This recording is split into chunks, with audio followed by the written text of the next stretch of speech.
Hello students, this is Rutuparna Sahu, lecturer in Mechanical Engineering from Bose, Cuttack. Last class we discussed about governor. In governor we studied about the function of governor, classification of governor, and in detail we discussed about what governor. So, in today's class we will discuss about other types of governor that I told you in the previous class, that is governor is of different types like deadweight governor, which include your Porter governor and Proel governor, and spring controlled governor, which include your Hartnell governor.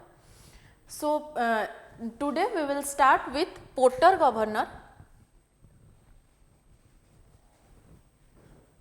So, Porter governor was invented by the scientist Charles Porter in the year 1858 in order to control the speed of the steam engine. So, why he discovered this Porter governor? He discovered the Porter governor in order to avoid the disadvantage or in order to overcome the disadvantage of the Watt governor. So, what is the disadvantage of the Watt governor? Let me tell you.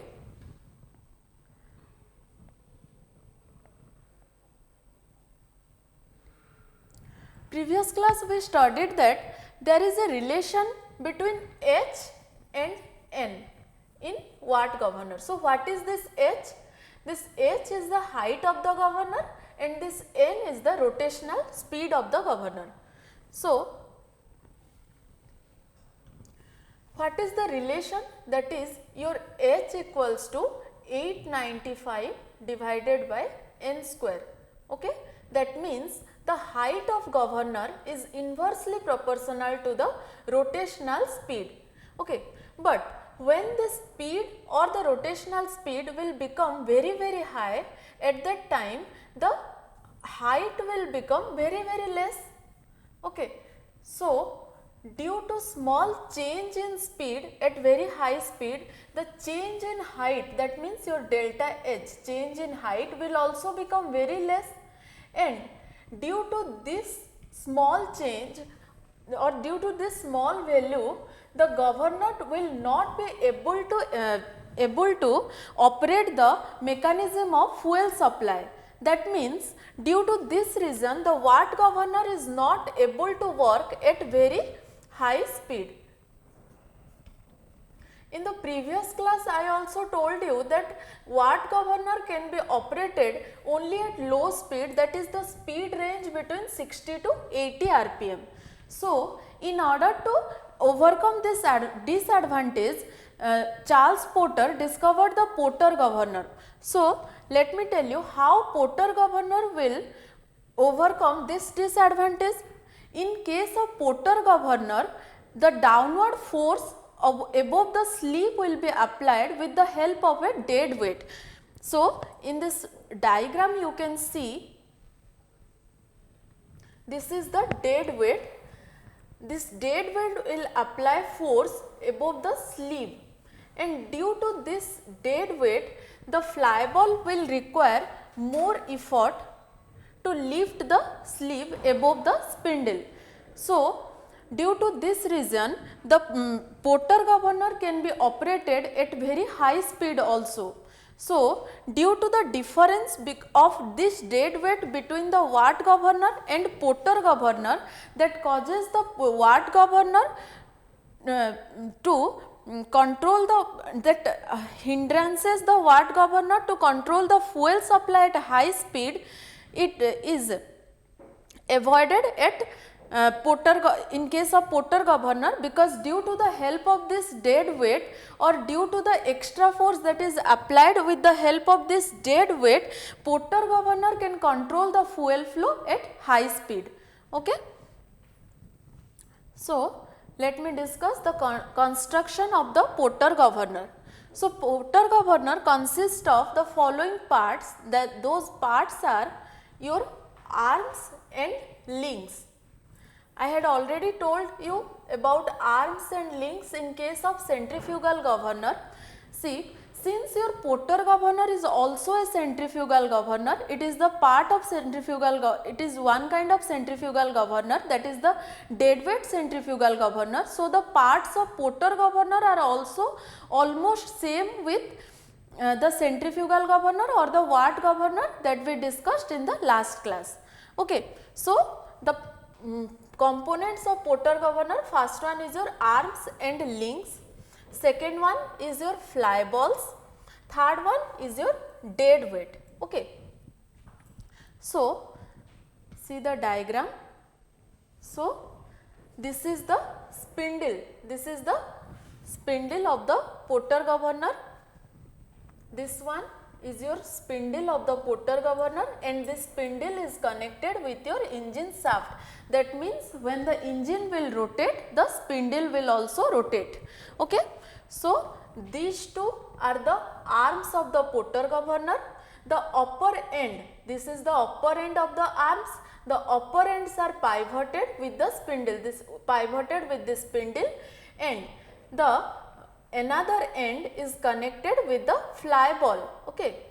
This is your link, and one end of the link is connected with this fly ball. These are the governor balls or the fly balls, and another end of the link is connected with the sleeve. Okay. This is your sleeve. Okay. Now, third one I told you the dead weight. I had already explained about the dead weight. The dead weight is present over the sleeve, and this dead weight differs the Porter governor from the watt governor, because due to this dead weight the fly ball will apply more effort or require more effort to lift the sleeve above the spindle, and because of this dead weight at high speed also Porter governor can control the fuel supply. So, now you can see this sleeve is connected with the help of a bell crank lever to the throttle valve, and I had already told you what is the function of throttle valve. With the help of this throttle valve, the working fluid or the fuel will flow. Okay. So, sleeve will move up and down in this spindle, and there are stoppers are present to limit the movement of sleeve. Okay. One stopper is present here, another one is present here to limit the movement of the sleeve. Okay. So, this is the all about the construction of the Porter governor. Okay.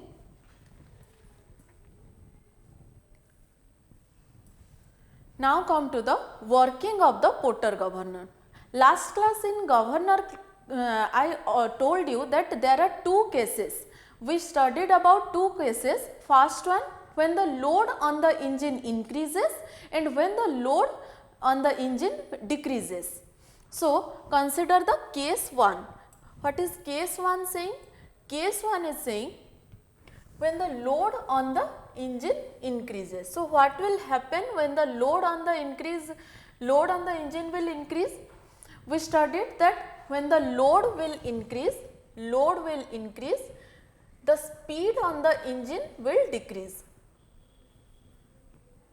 So, since the speed of the engine decreases, the rotational speed of spindle will also decrease, because in the diagram I show you that your spindle is connected with the engine shaft. So, since the speed of engine decreases, the rotational speed of spindle will also decreases. So, when the rotational speed of spindle will decrease, then the centrifugal force on the fly ball will also decrease, and due to this decrease on the centrifugal force on the fly ball will move inward.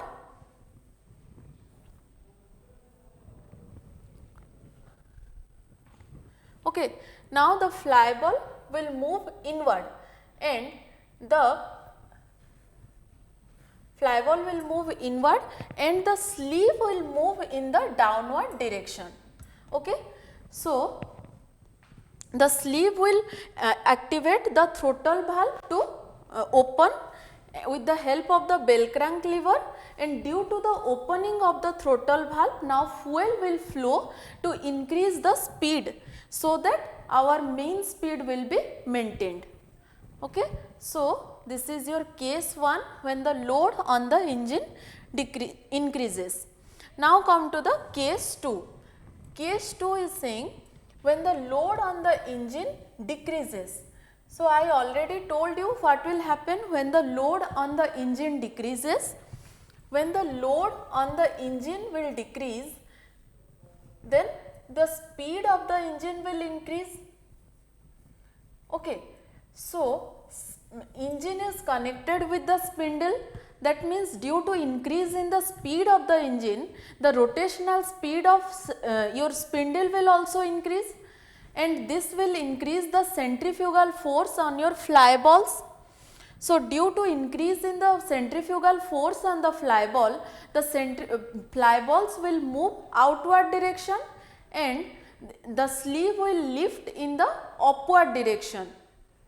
So, due to the upward movement of the sleeve, your throttle valve will close, because it will be activated with the help of the bell crank lever, and it will remain closed, which will reduce the or which will stop the fuel flow, and your speed will decrease, and it will come to the level of mean speed, or mean speed will be maintained. Okay. So, this is the working of the your Porter governor. Now, come to the relation between H and N. H is your height of the governor and N is the rotational speed. As discussed in the Watt governor case, we also discussed about the relation between your H and N, that is H or height of governor equals to 895 by N square. Similarly, here also we will study about the relation between the height of the Porter governor and your rotational speed. Okay.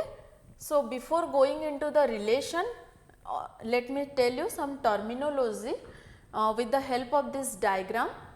So, in this diagram you can clearly see these are the arms of the Porter governor. This is the Porter governor, these are the arms, these are the links, and this is the central load. So, here we consider, suppose the mass of this fly ball is small m, mass is small m and weight is your mg, that is mass into acceleration due to gravity, or here you can see this is w, that is the weight of the fly ball. Okay. Now, in this direction your centrifugal force will act, this Fc is the centrifugal force acting on the fly ball. This T1 is the tension in this arm and T2 is the tension in the link. Okay. Now, this is the H, that means the height of the Porter governor, this distance, that is your H or height of the Porter governor, and this R is the distance between the axis of the spindle and center of the fly ball, or this is the radius of rotation. Here you can see two angles, that is your alpha and beta. So, what is alpha? Alpha is the angle between the arm and the vertical axis or the spindle axis, and what is beta? Beta is the angle between your link and the vertical axis or the spindle axis. Okay. So, now come to the relation between H and N, that is height of governor and your rotational speed. So,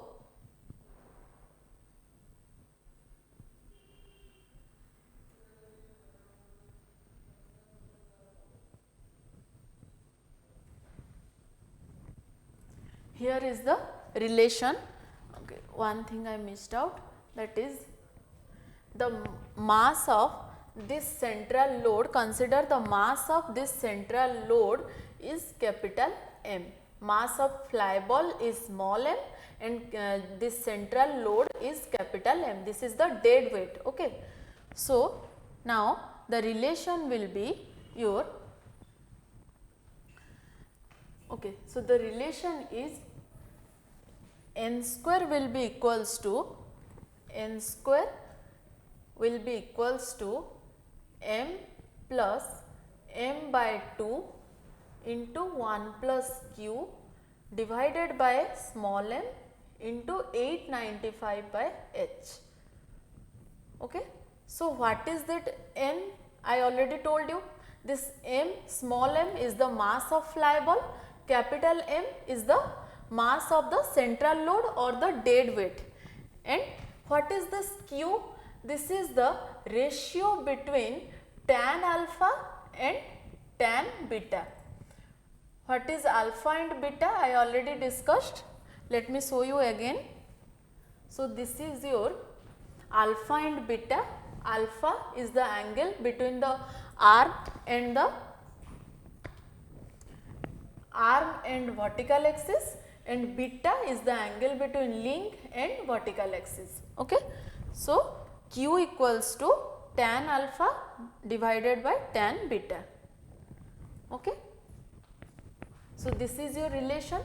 Now, let me tell you about one special case, that is when the length of arm and link will be equal, that means your tan alpha will be equal with tan beta.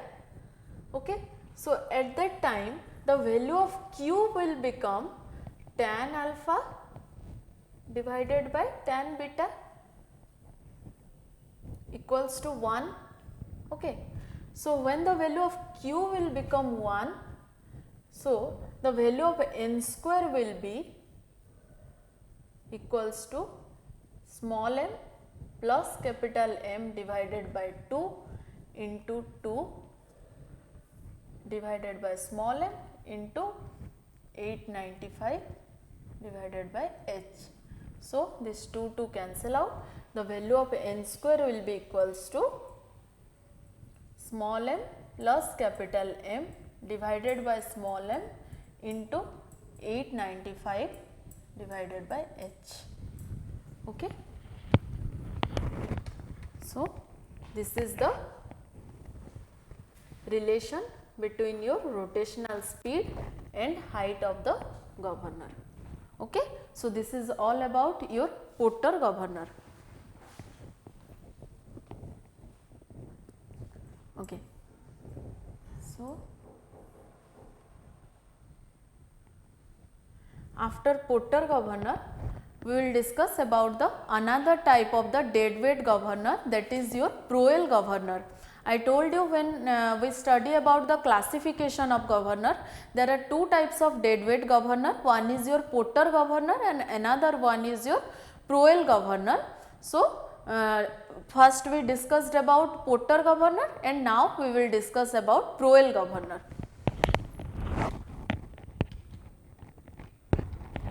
Okay. So, this is your Proel governor. See this diagram. This is your Proel governor. Okay. So, Proel governor has also the dead weight or central load above the sleeve, just like your Porter governor. But the difference between the Porter governor and Proel governor, that it has the fly balls of this Proel governor are attached with the spindle with the help of this extended arms. Okay. So, these are known as your extended arms. Okay. So, this is the difference between your Porter governor and Proel governor. This extended arms are not present in case of Porter governor. In case of Porter governor, your fly balls are connected here. Okay. But in case of Proel governor, the fly balls are connected with the help of this extended arm, and because of this reason the Porter governor the Proel governor work more accurately and it maintains a constant function without any fluctuation. Okay. So, come to the construction part. Okay. So, the parts of, let me discuss the parts of Proel governor. The parts of Proel governor are spindle, the central weight or the dead weight, the arms, extended arms, the fly balls and the sleeve. Okay. See this diagram.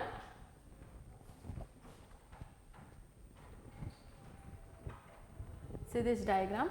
So, the parts are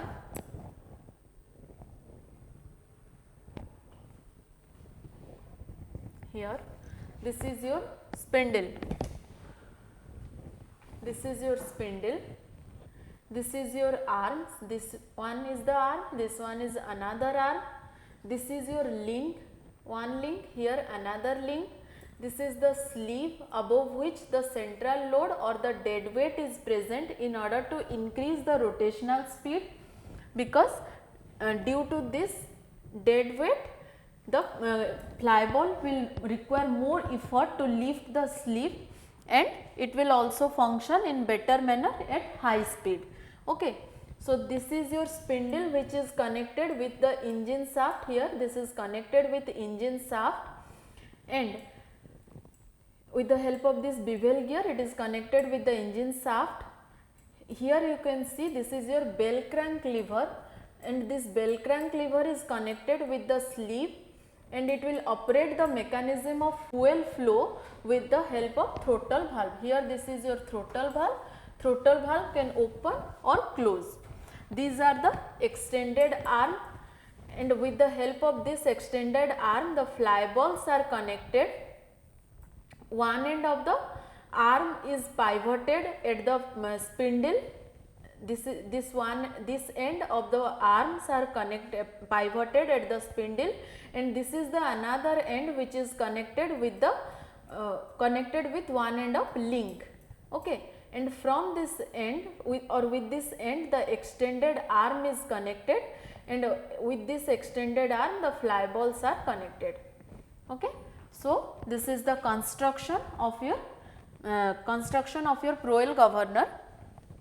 So, up to this for today's class. In the next class we will discuss about the working of the Proel governor and continue with the Hartnell governor. Thank you.